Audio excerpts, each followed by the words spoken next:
하나님 말씀은 잠언 22장 1절부터 2절까지 말씀입니다. 잠언 22장 1절과 2절 말씀을 같이 한 목소리로 같이 합독해서 하나님 말씀을 합독해서 읽겠습니다. 찾았으면 아멘. 같이 읽겠습니다. 천천히 읽죠. 시작. 많은 재물보다 명예를 택할 것이요 금이나 금보다 은총을 더욱 택할 것이니라. 가난한 자와 부한 자와 함께 살거니와 그 모두를 지으신 이는 여호와 신이라. 아멘. 손을 쭉 펴 보세요. 요새 날씨가 많이 더워가지고 잠도 못 주무시고 어떤 분들은 뭐 새벽에 일어났다 한 것도 없으면서 그러면서 이렇게 막 이렇게 힘들어하시는데 쭉쭉 피세요. 예. 기지개 한번 피시고요. 옆 사람 한번 주물러 주세요. 옆 사람. 자, 주물러 주세요. 옆 사람들. 어깨 막 뭉쳐 있을 거예요.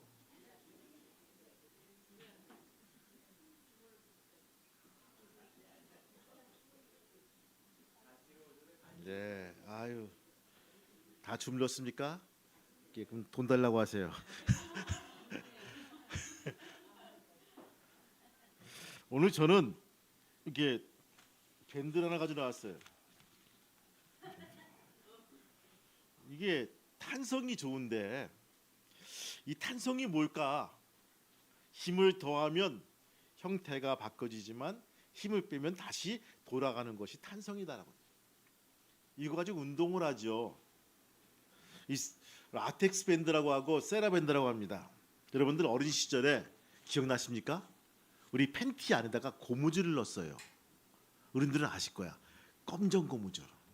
그래가지고 그것을 이렇게 엿대 가지고 끊어질 수도 있어. 그러면 바지가 팬티가 내려가는 거야.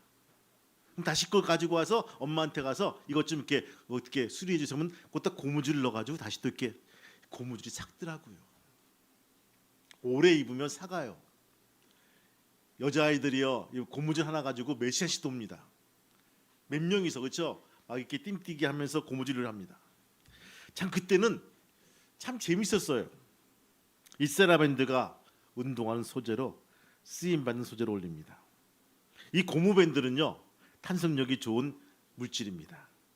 여러분들 혹시 우리가 목욕탕 가서 어떤 거 그래요? 목사님 어느 것이 정석일까요? 위에부터 벗는 것이 정석이에요? 아래부터 벗는 것이 정석이에요? 뭐 이런 분도 있어요. 근데 저마다 보시면요 틀리더라고. 어떤 분들은 처음부터 그냥 위에부터 벗어요. 어떤 분들은 아래부터 벗어요. 어떤 분들은 양발부터 벗더라고요. 다 틀려요. 식사할 때도 마찬가지죠. 우리가 왼손을 쓸 것인지 오른손을 쓸 것인지 이 정해져 있더라고요. 여러분 인생을 살면서 죄와 악을 범할 때가 있습니다. 믿음의 용장인 다윗도요.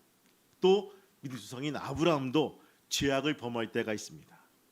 여러분들 왜 없겠습니까? 그러나 그 다윗도 무릎을 꿇고 회개하고 돌아오는 것이 축복이고 은혜입니다. 할렐루야.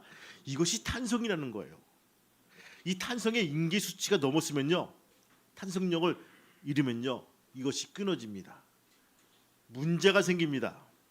마치 연줄이 끊어져서 멀리 연이 날아간 것처럼 지 갈 길로 가버린 인생이 되어 간다는 것입니다. 어떤 경영학 교수가 학생들에게 이 강의하면서 이 테이블에 큰 커다란 항아리 하나 올려놓고 강의합니다. 사람들은 주목을 하는 거예요. 이 항아리에 뭘 집어넣나. 그러니까 이 주먹만한 돌을 가지고 와서 하나 둘씩 넣는 거예요.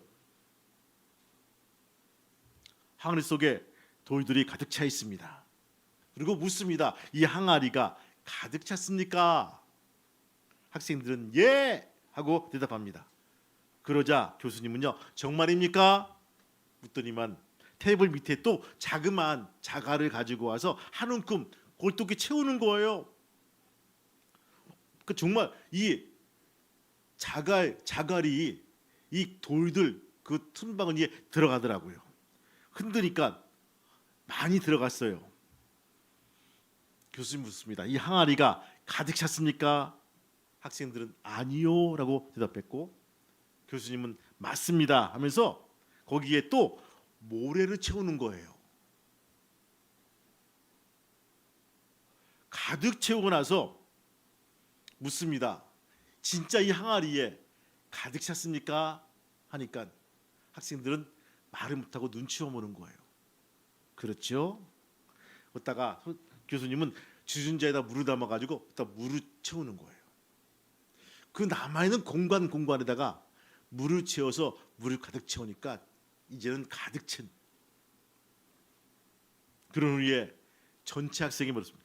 이 실험의 의미가 무엇입니까? 그때 한 학생이 말하죠. 매우 바빠서 스케줄이 가득 찼더라도 정말 노력하면 새로운 일 그 사이에 추가될 수 있다는 의미입니다. 무슨 말인지 몰라요. 교수님, 그것은 아닙니다. 말하면서 이 실험의 의미는 만일 여러분이 그 큰 돌을 먼저 넣지 않으면 결국 그 작은 돌은 넣을 수가 없습니다. 항아리를 넣는 것도, 항아리 채우는 것도 우선순위가 있는데 우리의 인생에서 우선순위가 없겠습니까? 라는 부분들.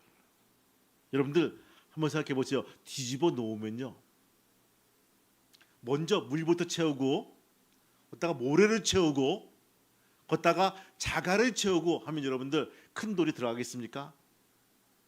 들어갈 틈이 없다는 것입니다. 우리의 삶에도 이런 우선순위가 있습니다. 다른 것보다 먼저 꼭 해야 될 것들이 있다는 것입니다. 여러분들 한번 본문 말씀 한번 읽어볼까요? 1절 말씀 시작. 많은 재물보다 명예를 택할 것이요 음이나 금보다 은총을 더울 택할 것이니라. 무슨 말이죠? 학생은 반드시 공부를 우선시해야 됩니다. 군인은 반드시 국방을 우선시해야 됩니다. 기업은 이윤 창출을 우선시해야 됩니다. 법관은요, 공정한 재판을 우선시해야 됩니다. 우선순위를 잘못 알거나 우선순위를 무엇인지 알고도 그것을 행치 않았을 때 개인은 물론 무능력해지고 조직은 부패하게 됩니다. 여러분, 우리가 교회사를 배울 때, 역사를 배울 때 참 재미있는 일이 있어요. 역사는 반복된다는 것입니다. 계속 반복이 되고 그 일이 그대로 그 상황이 벌어지면요, 그대로 일이 벌어진다는 거예요. 구한말의 조선 왕조는요, 정말 부정과 부패로 얼룩진 전형적인 모습을 보여주고 있었습니다. 부정부패의 대명사는 고부군수 조병갑이란 것. 군수 이름 몰라도 조병갑 이름은 알아요. 얼마나 이 양반이 탐관 오리였는가. 우린 조병갑 하면 동학혁명 그렇게 배운 기억한 그런 인물입니다. 그런 농민들에게 황무지를 개간해주고 세금을 면제해주겠다라고 약속합니다. 그리고 가만히 있다가 추수할 때 강제로 세금을 걷어들입니다. 그런 놈이었어요. 고부 백성들에게 하지도 않은 죄, 이를테면 불효죄, 형제간에 우애하지 않은 죄, 또 음행죄, 잡기죄 죄명을 씌워서요, 세금을 계속 걷어들인 거야. 또 옆에 있는 태안 군수를 지낼 때에도 지 아버지의 성덕비를 짓겠다고 해서 아무 관련 없는 세금을 또 고부 백성에게 걷어들인 그런 파렴치한 인물이란 부분입니다. 그는 군수로서의 책임을 어디에 있는지 망각하고 백성들을 수탈하기에 우선순위를 둡니다. 공무원으로서 우선순위를 망각하고 오직 자신의 재산을 불리고자 한 이 조병갑의 살인적인 수탈에 못 이겨서 동학농민혁명이 구한말에 일어납니다. 못 살겠다 이거예요. 갈아보자는 것들이죠. 여러분, 한 개인의 잘못된 탐관 오리가 동학농민혁명으로 이루어진 모습들을 보게 되죠. 그래서 궁극적으로 나라를 뒤엎어버리자는 거예요. 그러면 예수를 주로 고백하는 성도의 우선순위는 어디에 있을까요? 기복적인 기도로 통하여 세상적으로 성공하는 것이 성도의 우선순위일까요? 아니면 비록 가난하게 처한다 할지라도 세상의 물질적인 성공을 바라기보다는 하나님 나라를 이 땅에 이루어질 수 있도록 마음과 뜻을 다하여 하나님을 사랑하고 이웃을 사랑하는 것이 거기에 있습니까? 오늘 본문은요, 이 말씀을 우리에게 대답해 주고 있다는 것입니다. 첫 번째, 여러분 뭡니까?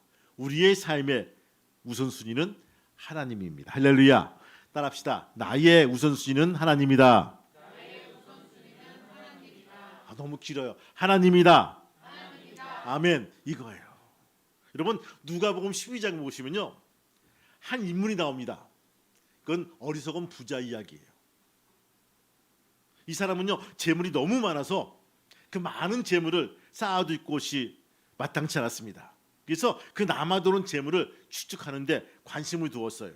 이 사람은 재물을 부정적으로 모은 사람은 아니었어요. 그런 특유의 부지런함과 지혜로 많은 돈을 모았습니다. 현대인으로 보면요, 많은 사람들이 부러워할 만한 큰 사업가라는 부분입니다. 이 사람은 부당 이익을 취한 것도 아니었기에 많은 사람으로부터 부러움을 사기에 충분한 사람이었어요. 그런데 성경은 이 사람을 어떻게 어리석은 부자라고 말합니다. 재밌죠? 아니 지혜롭게 소개하고 이렇게 살라고 일러줘야 될 지혜로운 사람이라고 어떻게 하고 어리석은 부자라고 말하고 있습니다. 왜냐하면요, 이 사람은요 하나님과 이웃에 대한 관심이 없었기 때문입니다. 그의 관심은 축적된 재산을 오로지 세상적인 창락에 소비하는 데 있다는 것입니다. 그래서 그는 말합니다. 영혼아 여러 해 쓸 물건을 많이 쌓아 두었으니 평안히 쉬고 먹고 마시고 즐거워하자. 야, 여러분들 얼마나 멋진 표현입니까? 친구들에게 소개합니다. 이야! 자기 영혼이 말합니다. 영혼아 여러 해 쓸 것을 내가 많이 쌓아 두었으니 평안히 쉬고 먹고 즐기고 향유하자.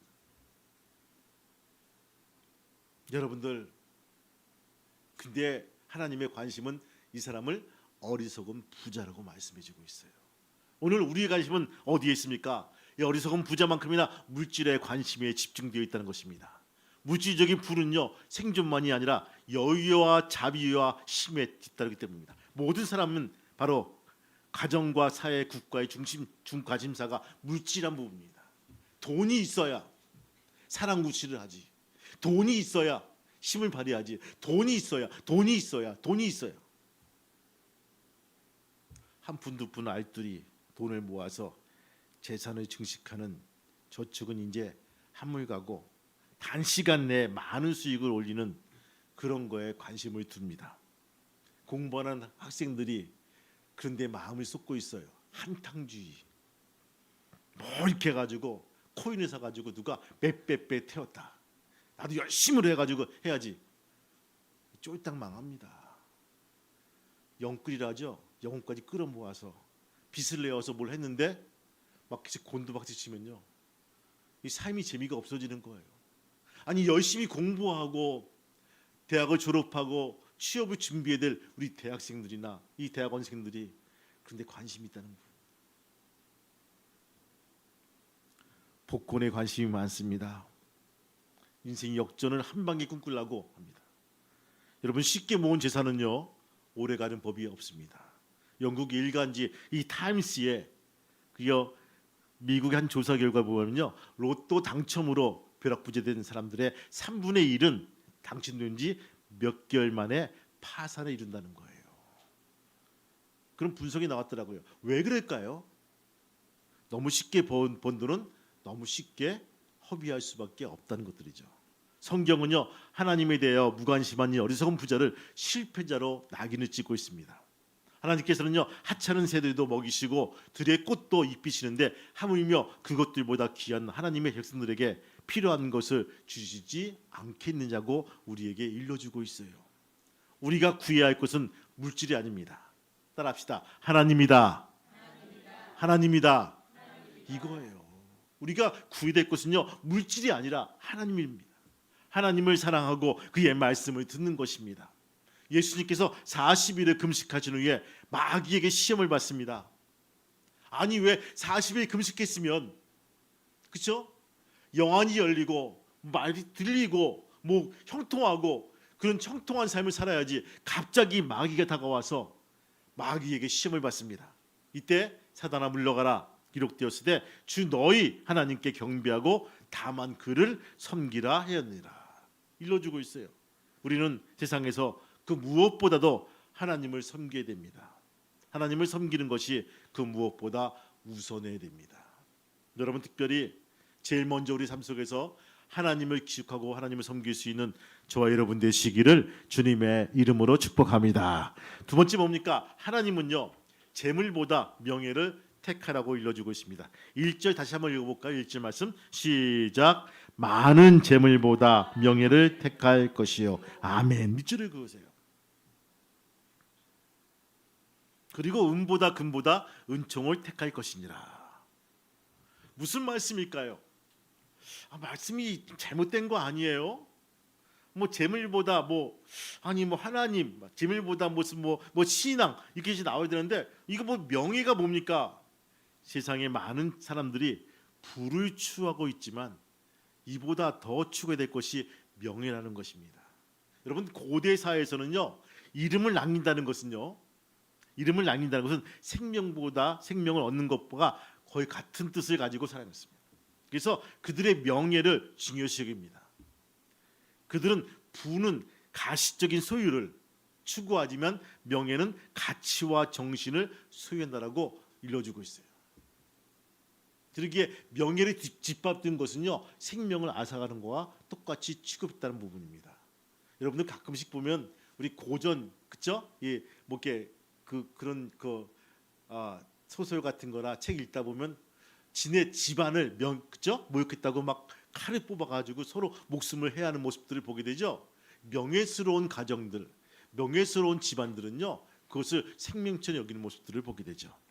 부는 가시적인 소유를, 명예는 가치와 정신을 소유하는 것으로 그들은 이해했기 때문에 오늘 이 말씀이 나왔다는 것입니다. 그래서 1절 하반절 보면요, 부보다 은총을, 여러분 은총 밑줄을 그으세요. 우선순위에 두라고 일러주고 있죠.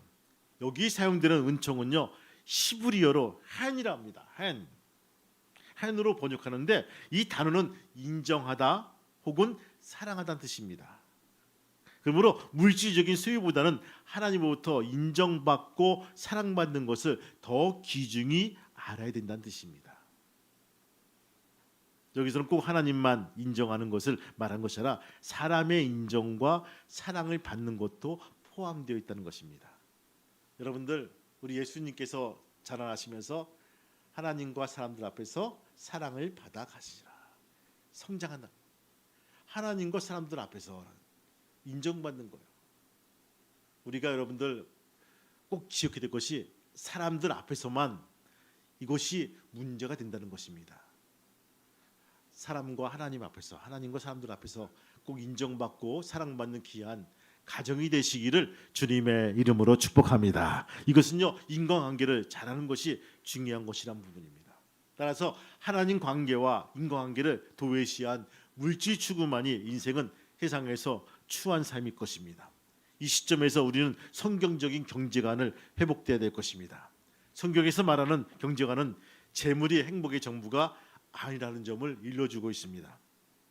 세상 사람들은 재물을 과다에 따라서 행복의 척도가 좌우된다고 하죠.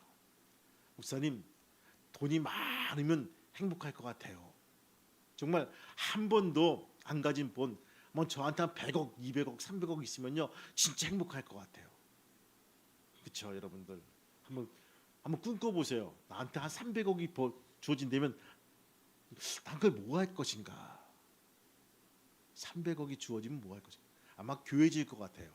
아무 생각 없이 그냥 아름답게 짓고 거기에 시스템 다 집어넣고 우리 여름에는 시원하게 이렇게 시원하게, 겨울엔 따뜻하게 우리가 예배 드릴 수 있도록, 누가 와도 편리하게 할 수 있도록. 좀 돈이 작나요? 더 보태가지고 500억 해가지고 아름답게 짓고 싶어요. 네, 아멘. 근데 더 중요한 것은요, 300억, 500억보다 제 주머니에 있는 10만 원이 더 귀한 것 같아. 그렇죠? 10만 원도 없으면요, 어디 나가서 후배들한테 밥 한 끼도 못 사줄 것 같아. 근데 어떤 분은 그러더라고요. 맨날 지금 카드밖에 없다고 가지고 카드만 자랑하는데 이 돈 내는 곳에서는 돈을 안 내요.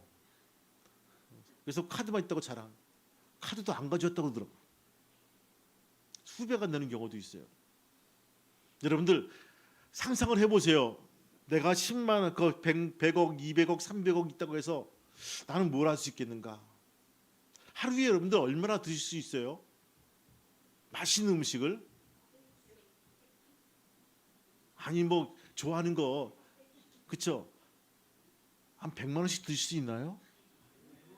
못 먹어요. 그럼 101만 원치? 99만 원치? 그렇게 먹을 수 있나요? 아마 그렇게 드시면요 매일매일 소화제 먹을 거예요. 한 끼 먹고 소화제, 점심 먹고 소화제, 저녁 먹고 소화제. 여러분 나이가 좀 들어가니까요 이제는 정량보다 조금 한 숟갈 더 먹으면요 이게 부대끼더라고요. 그래서 자꾸 뭘 찾아요. 소화제 같은 거 없나? 부대끼지 않게 부드러운 음식이 없나? 우리는요 재물이 많으면 과다하게 많으면 행복할 것 같다. 행복의 척도가 이렇게 기울 것 같다라고 생각하지만 성경은 과다한 재물이 오히려 불행의 근원이 될 수 있음을 경고하고 있다는 거예요. 여러분 바울은 말합니다. 디모데전서 6장 9절에서 부활을 하는 자들은 시험과 올무와 여러 가지 어리석고 해로운 정욕에 떨어지나니 곧 사람으로 침륜과 멸망에 빠지게 하는 것이다. 지혜로운 성도들은 나로 가난하게 마옵시고 부하게도 마옵소서. 오직 필요한 양식을 내게 먹여 주시옵소서. 할렐루야. 잠언 30장에 일러주고 있다는 거예요. 주님 나로 하여금 가난하게도 마옵시고 부하게도 마옵소서. 오직 필요한 양식으로 내게 먹여 주옵소서라고 하는 거예요. 여러분 또한 성경적인 성경 안에서 땀 흘려 수고한 재물로 먹고 사는 것이 진리입니다. 인간이 타락한 후에 하나님은 인간에게 종신토록 수고하여야 그 소산을 먹으리라고 창세기에 일러주고 있죠. 바울도 고린도 교회에게 말합니다. 일하기 싫거든 먹지도 말라 강조하고 있죠. 그러므로 불로소득이나 고리로 재물을 모으는 것은 결코 성경적인 대답이 아니란 부분입니다. 성실하게 수고하여 모든 재물을 먹고 살려는 정신이 하나님이 원하시는 경제 정신이란 부분들이에요. 많은 재물을 모았다. 여러분 그것이 내 것입니까? 우리 기독교인들은요 재물을 모으는 목적 중에서 나누어 주는데 거기에 목적이 있다는 것입니다. 성경은 많은 곳에서 구제와 봉사와 선교와 나눔을 강조하고 있다는 것입니다. 저는 사도행전을 볼 때 참 재밌는 거예요. 사도들이 광고합니다. 여러분들 하나님께 가져오십시오. 가져와서 같이 우리가 나누어 씁시다라고 했을 때 그 사람들은요 그것을 진심으로 알아듣고 그 가지고 있는 집 문서, 땅 문서 다 가지고 옵니다. 가져와서 발 앞에 놓습니다. 그리고 그것을 편리한 대로 나누어 씁니다. 팔아 쓰기도 하고요. 같이 공동 분배해서 그 밭을 가꾸기도 하고요. 필요에 따라서란 부분들. 내 지분에 따라서가 아니라 필요에 따라서. 무슨 말입니까? 이 가정은 식구가 5명이야. 5인분이 필요할 거야. 저 가정은 부부밖에 없어. 2명이 필요할 거야. 저 가정은 혼자밖에 없어. 1인분이 필요할 거야. 필요에 따라서 나누어서 썼다는 것들이죠. 얼마나 감사한지 모릅니다. 근데 불만과 불평이 없다가 이제 과부들이 이제 싸우는 거예요. 히브리파 과부와 헬라파 과부가 싸우는 거예요. 아니 과부도 서러운데 우리에게 불평등한 분배를 주어진다는 거예요. 어떻게? 나눠주는 유대인들이 자기네 유대인들 과부만 챙겨준다는 거예요. 그래서 바로 헬라파 과부들은요 불이익을 당했다라고 막 이렇게 컴플레인 하는 거예요. 우리에게 먹을 것을 더 달라. 우리에게 빵을 더 달라고 막 하는 거예요. 누구에게? 사도와 제자들에게 와서 따지기 시작하는 거예요. 가만히 듣고 있으니까 그것도 일리가 있는 것 같아. 왜? 나눠준 사람들이 다 유대인들이고 아는 지인들이야. 여러분들 팔이 안으로 굽죠. 예, 마찬가지예요. 여러분 바울도 뼛속까지 유대인이었어요. 근데 거기 김 집사님 어려운 거 알아. 박 집사님 어려운 거 알아. 윤 권사님 어려운 거 알아. 다 알지. 빵을 조금 크게 뜯어가지고 줄 수도 있어요. 그러니까 옆에서 볼 때 내 빵 사이즈는 요만한데 저 집 사이즈는 크게 보인다. 참 재밌는 게 옆에서 볼 때는요 더 커 보여요. 앞에서 볼 땐 별론데. 그래서 막 이렇게 싸움이 붙으니까 사도회의가 열리죠. 우리가 어떻게 할 것인가라는 부분들. 새롭게 집사를 선택해 봅시다. 집사를 뽑아서 그 일을 전념할 수 있도록 이를 분담해 봅시다 하고 집사를 뽑았죠. 여러분들 하등제 읽으시면요, 색다른 이름들이 쫙 나오죠. 베드로, 야고보, 요한, 이게 아니라 무슨 니콜라, 뭐 이런 식으로 다 헬라파 이름들이에요. 거기. 그래서 이름이 좀 생소한 거예요. 7명을 다 헬라파 사람들 다 뽑은 거야. 유대인들이 아니라 헬라파 사람들 뽑은 거야. 그 일을 맡게 하는 전담 사역반을 다 헬라인으로, 헬라파 사람들로 넘겨준 거예요. 저는 그래요. 사도들의 이 통이, 이 스케일이 참 컸다 생각이 들어요. 그리고 우리는 말씀과 전도에 전념을 다하겠다라고 그에게 이를 분담시킨 모습들을 보게 되죠. 여러분, 치사하게 쪼잔하게 인생을 살지 마시길 바래요. 하나님의 일은요, 하나님이 하십니다. 다만 우리는 뭡니까? 그 쓰임받는 하나님의 도구란 부분들이죠. 놀라운 것은요, 초대교회의 용도는 뭡니까? 돈을 버는 목적이 다른 게 아니라 구제와 봉사와 나눔과 선교에 있다는 거예요.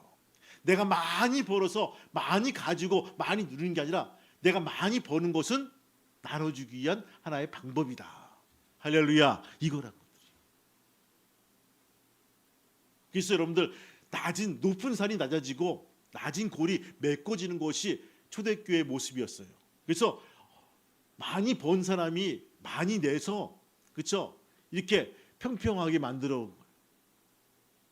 그래서 교회에서 대통령이 와도 집사야, 집사일 뿐이야. 그리고 정말 어려운 사람도 교회에 와서 같이 공개하고 먹고 마셔도 굴하지가 않아, 굴복되지가 않아. 그리고 그냥 권사님 이게 다야. 집사님, 권사님 차이. 뭐 대통령님, 뭐 장관님 이게 아니라 호칭이 그런 호칭이야. 형제와 자매란 부분입니다. 평평해지는 하나님의 교회. 우린 그 교회를 지향합니다. 그렇게 가야 됩니다. 여러분들, 많이 가진 사람들은 주님을 위해서 많이 내놓고, 없는 사람들은 필요에 따라서 많이 공급받는 아름다운 교회, 이 나눔의 공동체가 바로 하나님의 우선순위인 교회란 부분입니다. 그것을 강조했다는 거예요. 세상 많은 사람들이 탐욕의 넓은 길로 따라 산다 할지라도 우리 그리스도인들은요, 희생의 좁은 길로 달려나가야 될 것입니다.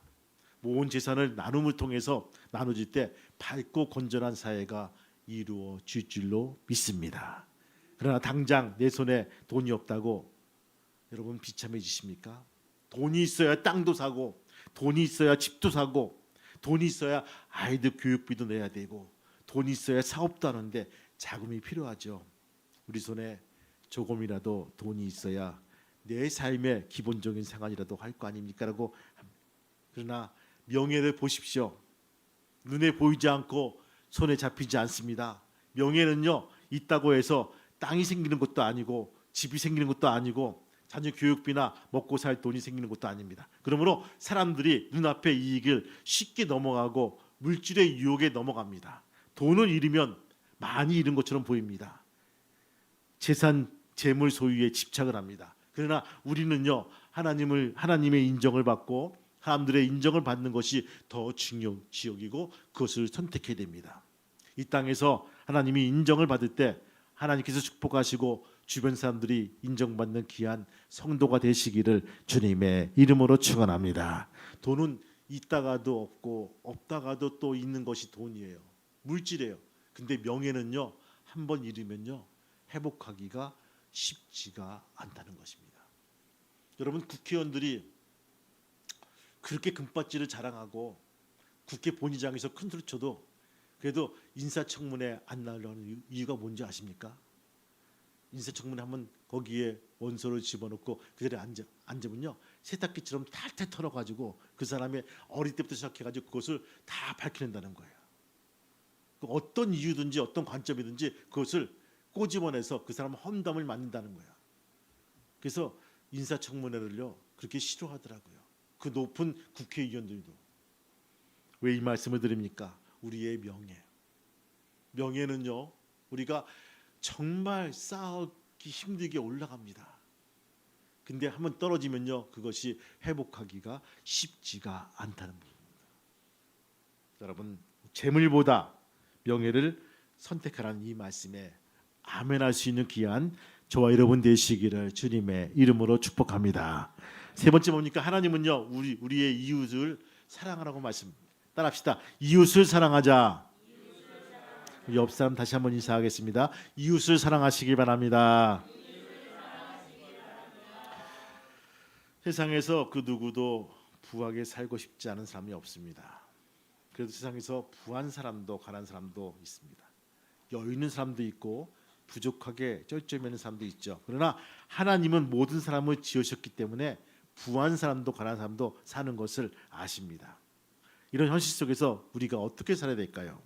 여러분들 9절 말씀 한번 볼까요? 9절 말씀 같이 9절 말씀 22장 9절 말씀 같이 읽겠습니다. 시작. 선한 눈을 가진 자는 복이 있으리니 이는 양식을 가난한 자에게 주민이라. 아멘. 밑줄 읽으세요. 선한 눈을 가진 자는 복을 받으려니 이는 양식을 가난한 자에게 줍니다. 또 22절 말씀 보니까 약한 자를 약하다고 탈취하지 말며 곤고한 자를 성문에서 압제하지 말라고 돼 있어요. 여러분, 선한 눈을 가진 자는 뭡니까? 남을 돕는 사람이에요. 남을 돕고 사람을 하나님은 축복해 주신다는 거예요. 근데 재밌는 게 내가 남을 도왔는데 상관없는 하나님께서 나를 축복해 주신다는 거예요. 여러분들, 예수님이 나사로 비유하십니까? 부자와 나사로, 거짓 나사로가 같은 날 세상을 떠났습니다. 이 부자는요 음부에 가고 나사로는 낙원에 갔습니다. 이 부자는요 거짓 나사로에 대한 배려가 없었습니다. 그의 관심은 오직 자기 가족이었어요. 자기 만족이었어요. 자기들은 행복했습니다. 그러나 이웃에 대한 관심이 없다는 것입니다.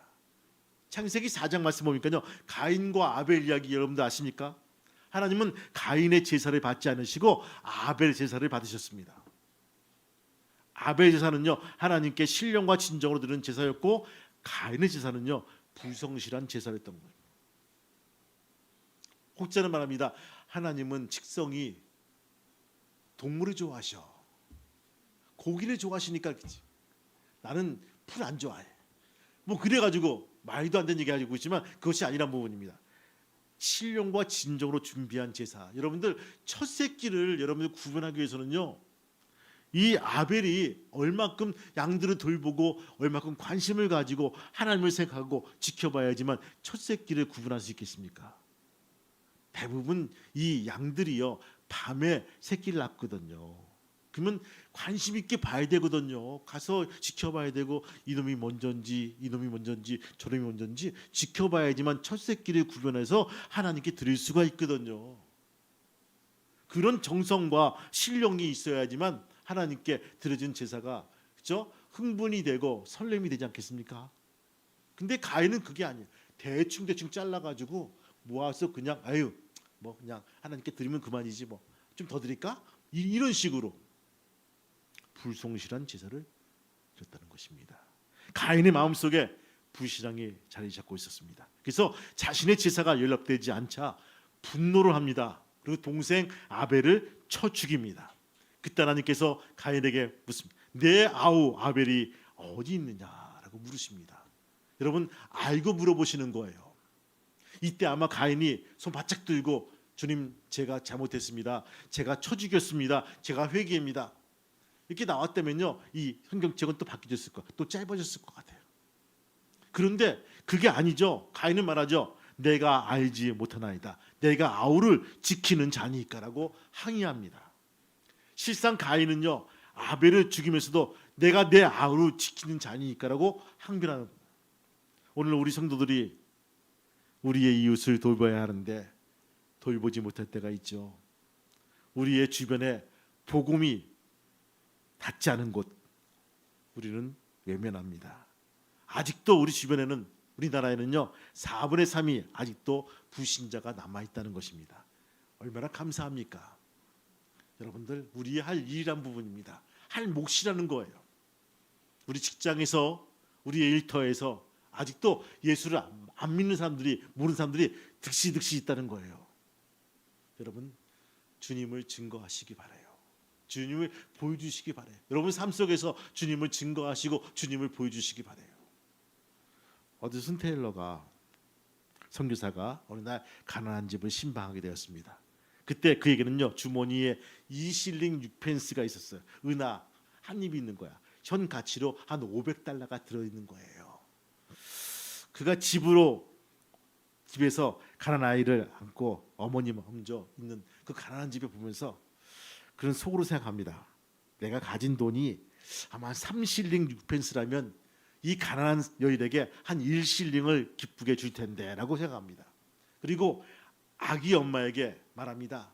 입 바른 소리로 낙심하지 마십시오. 하늘에서 자비롭고 사랑 많으신 아버지가 계십니다. 그분이 도와주실 것입니다라고 기도하고 위로하고 나왔어요. 그때 그의 마음속에서 울려 퍼집니다. 이 위선자야. 사람들에게 사랑 많으신 하나님이 운운하면서 주머니에 있는 돈을 왜 이렇게 움켜쥐고 있느냐라고 떨림이 들리는 거예요. 이 소리가 계속해서 울려 퍼지자 양심의 가책을 받은 이 허드슨 테일러가 아기 엄마에게 자기가 가지고 있는 돈 전부를 건네줍니다. 약 500달러. 여러분들 얼마죠? 한 60만 원, 70만 원 정도. 단칸방으로 걸어오는 그의 발걸음은 빈 주머니만큼 가벼웠습니다. 그는 걱정합니다. 다음날 아침 굶을 수밖에 없는 나에게 전 재산을 주고 오니까 얼마나 마음도 허전하고 속도 허전하고 내가 정말 선교하지만 이런 건 너무너무 싫어. 하나님은 왜 그렇지? 하면서 궁시렁궁시렁대고 왔는데 한 우편물이 하나 도착했어요. 근데 놀라운 것은 거기에 금화 한 입이 들어있다는 거예요. 10실링짜리 약 1000달러짜리가 거기에 금화 한 입이 들어있다는 것이 우편으로 송달되었다는 것입니다. 그날 아침 그는 성경을 펴고 하나님 말씀을 읽습니다. 그것이 잠언 19장 17절 말씀이었어요. 가난한 자를 불쌍히 여기는 것은 여호와께 꾸이는 것이니 그 선행을 갚으시리로다. 할렐루야. 이 말씀이 딱 떠오른 거예요. 하나님을 사랑하는 것은 바로 이웃을 사랑하는 것입니다. 믿으면 아멘. 그리고 역으로 이웃을 사랑하는 것은 바로 하나님을 사랑하는 거예요. 불쌍한 처지에 놓인 사람들을 적극적으로 구제하는 것은 하나님을 사랑하는 가장 아름다운 방법이라는 것입니다. 여러분들, 우린 찬송가에 이런 기절 있죠. 예수 믿는 것은 받은 증거 많도다. 이런 증거들이 많이 생기는 귀한 성도가 되시기를 주님의 이름으로 축복합니다. 성도 여러분, 우리는 먼저라고 할 때 무슨 말이죠? 우선순위를 말합니다. 하나님을 섬기고 하나님을 사랑하고 이웃을 돌보며 나의 사랑을 베풀어야 될 것입니다. 이런 사람들이 하나님의 축복을 받습니다. 우리 평화교회 성도들은요, 하나님의 축복을 많이 받는 성도들이 되기를 바랍니다. 저의 소망과 자랑은요, 이런 성도들이 많아지는 것입니다. 진급을 하고 땅을 사고 아파트를 큰 평수 늘려가고 뭐 이렇게 정말 대기업의 그런 임원이 되고 뭐 사옥을 입혀가고 이런 것도 자랑이 되겠지만 우리가 무엇보다 하나님을 사랑하고 하나님의 지경을 넓혀가고 칭찬받는 사람들이 늘어가는 것이 저의 소망과 저의 자랑이라는 것입니다. 그래서 자랑거리가 많은 교회와 성도들로 이루어지는 귀한 교회가 되기를 주님의 이름으로 축복합니다. 8월달 무엇보다 여러분들 영적으로 우선순위를 우리가 먼저 할 수 있는 귀한 믿음의 성도가 되시기를 바랍니다.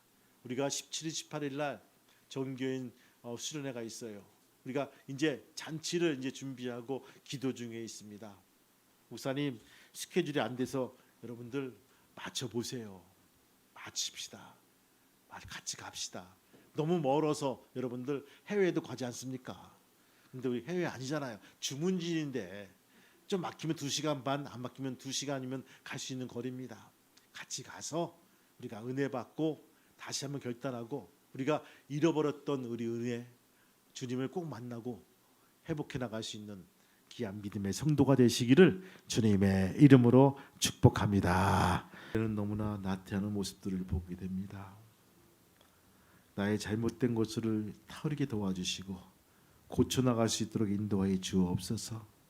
주님, 우리 8월에는 영적인 우선순위에 우리가 몸을 다하게 도와주시고 선택해 나갈 수 있는 귀한 믿음의 건속이 되게 도와주옵소서. 무엇보다 우리 17일 18일 우리가 전교인 아버지 수련회가 있음을 기억합니다. 멀리 2시간 거리 되는 주문질에서 있습니다. 안전운전하게 도와주시고 가서 은혜 받게 도와주시고 내가 잃었던 은혜와 사랑을 회복해 갖고 다시금 우리 하반기에는 열심으로 순종을 다하고 사랑받는 귀한 믿음의 권사님 집사님 될 수 있도록 형통한 삶을 살 수 있도록 인도하여 주옵소서. 이를 위해서 준비하는 우리의 스태프들, 우리 아버지 사역자들 기쁨으로 준비하게 도와주시고 아버지 건강 잃지 말게 도와주셔서 우리가 정말 필요한 것들로 떠오르게 도와주시고 귀한 아이디어로 준비해 나갈 수 있는 귀한 평화교회 될 수 있도록 인도하여 주옵소서. 나 안 간다라고 생각하는 것들을 접게 도와주시고 우리 모두 힘을 합하여 같이 갈 수 있는 귀한 믿음의 가족이 되게 도와주옵소서. 예수님의 이름으로 기도합니다. 아멘. 하나님 아버지, 오늘 우리의 삶의 우선순위를 정해봤습니다. 세상이 아무리 미쳐 날뛰어도 우리의 삶의 우선순위는 하나님임을 고백해 나갈 수 있도록 인도해 주옵소서. 명예보다는 재물보다는 명예를 추구하게 도와주시고 음이나 금보다는 은총을 추구해 나갈 수 있는 귀한 믿음의 형제와 자매 될 수 있도록 도와주시옵소서. 이들에게 더욱더 아버지 하나님이여 굳은 믿음을 주셔서 잘 선별하게 도와주시고 아닌 건 아니라고 분명히 말할 수 있는 용기를 허락하여 주시옵소서. 이제는 우리 주 예수 그리스도의 은혜와 하늘 아버지의 크신 사랑하심과 성령님의 감동과 역사 인도하심이 손을 잡은 우리의 교우와 자녀들 머리 위에 또한 우리의 일터 위에 사업장 위에 아레케 평화교회 위에 이제부터 영원토록 함께 하시기를 간절히 축복하며 기도하옵나이다. 아멘.